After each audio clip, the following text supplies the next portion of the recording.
Okay, just before logging off, I'm gonna talk through a few things. Okay, wait. Got an error. Got an error. What is it? Something's wrong. Oh, I see.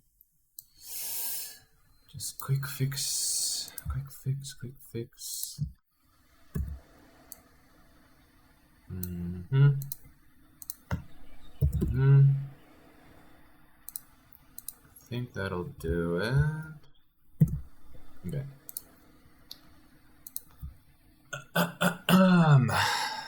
Okay. So I'm still just like tinkering away with the physics behavior of the tendrils. So here kind of have two views just to be able to see sort of just what they're doing from the top as well. So in that scene view, I can sort of just see, I don't know, if they're doing anything weird, but let's full screen here. All right, so there's a lot of little settings to tweak. I don't know why the left one's not really. Oh, it's heading towards the right one. Hang on, there must be an error. The left, there should be something here doing point read right somewhere instead of left. Somewhere there's a sneaky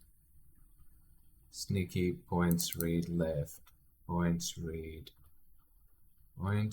control, maybe.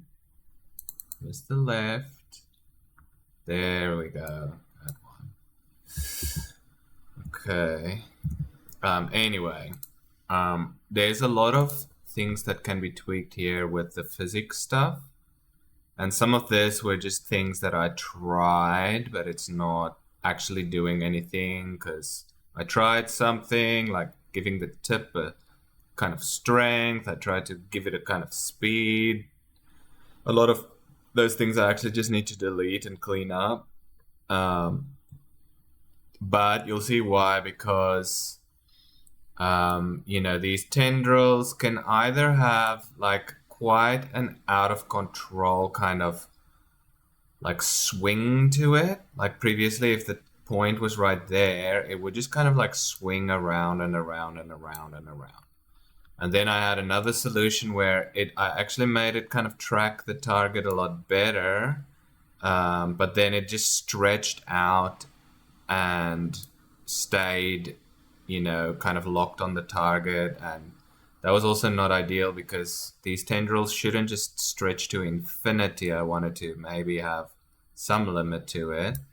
And yeah, I was like struggling all day just to figure out, kind of some solutions. And where are we? Yeah.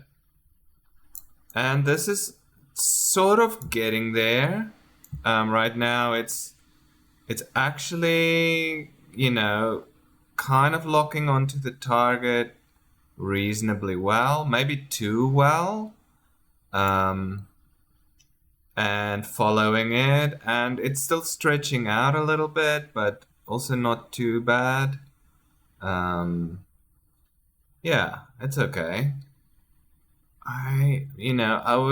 There's a lot of things that I need to actually just like really have my wits about me and check out the code. And like, I know I've just kind of like made totally bodgy kind of, it's like pseudo physics kind of calculations and stuff. But yeah, this works pretty okay. I still haven't figured out why the point clips out, because it would be nice if I can just step back and look at it. Yeah, so now these points kind of follow okay. They're still a little bit like moving around. There's probably a bunch of settings that can be tweaked here, like if the spring constant is just like a little faster, it'll be like a little bit more jiggly. If it has more damping, then it'll chill out. If it's less spaced, like even like 0.5, now we've got a whole different kind of looking tentacle here. So all those little settings can really like make a big difference. But yeah, so let's imagine I'm like a really close-up slug here. I just want to like kind of draw on the wall. The drawing is also a lot better now. It's making contact actually, like there was an issue there. But yeah, I just want to show the code, which is here. It's the tip point that I was like struggling with, because what was happening is the tip heads towards the control position. And it's kind of doing that it's kind of using the previous point in the chain, and then like there's a kind of a calculation that puts it in the direction of the target from the previous point, to keep it kind of like clamped to the previous point, which it should be. So there's like a maximum distance, and if it's beyond the maximum distance, like it kind of got clamped like to this, difference length, then got clamped to the max distance, and then it puts it from the previous point in the direction of the target, at the difference length. And that's how it previously did it. But like the problem with that is the chain jerks around. So now if the previous point is getting jerked around by the rest of the chain, then this point, this current, the tip of the chain, kind of has no chance. Like it's just getting jerked around. It's trying its heart out to head towards the control point. But, the rest of the chain says nah, and it's just jerking it around. So that's why it'll never actually get close to it can get pretty close, but it's like really depending on how wild the rest of the chain is swinging, which is kind of cool. Like I like a little bit of unpredictability and unwieldiness to the chain, and I kind of want to head back towards that direction a little bit. The solution, scare quotes, quote unquote solution, is that I kind of did this like really, this is like not accurate, it's not correct, but I tried to set up something that is kind of a rough estimate of how long the chain could possibly be when it's stretched out totally.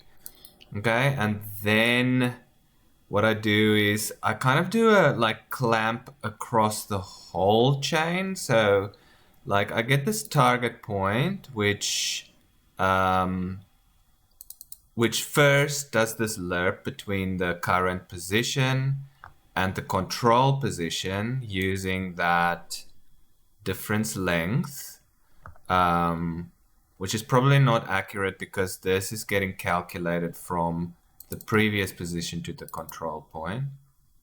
So already there's a little issue there, but never mind. Let's just ignore that and move on. It does a lerp, which is usually how you can make something move to a target.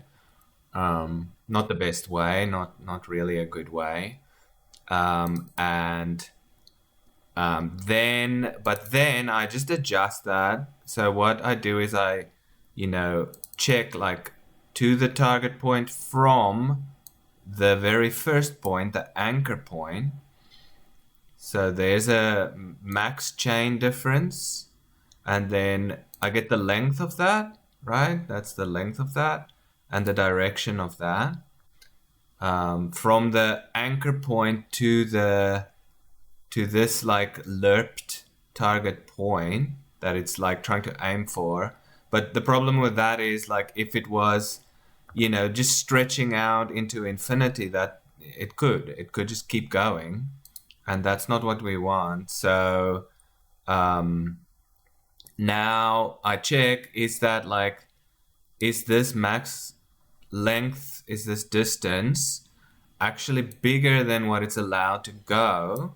Then we're going to clamp it. So we go from the anchor point and we add in that direction and that length that that we calculated there. Actually, not that length that we calculated. That length is, if this is too big, then we're going to set it to this length, the one that this bodgy value up here. And so that kind of just clamps it, from just stretching out forever. So then we can set this P point to the target point. And it's not great. I don't like it. But right now, that's how far I got, and I think I'll just, take a break and try and rethink that whole setup. But I mean, does something. Let's go in that direction so we can see it on the split screen as well.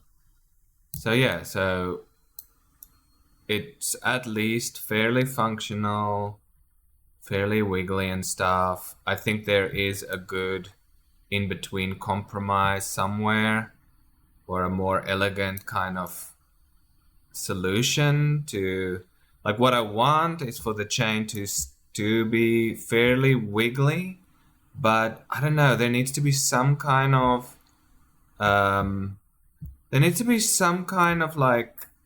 tip determination, some kind of focus, this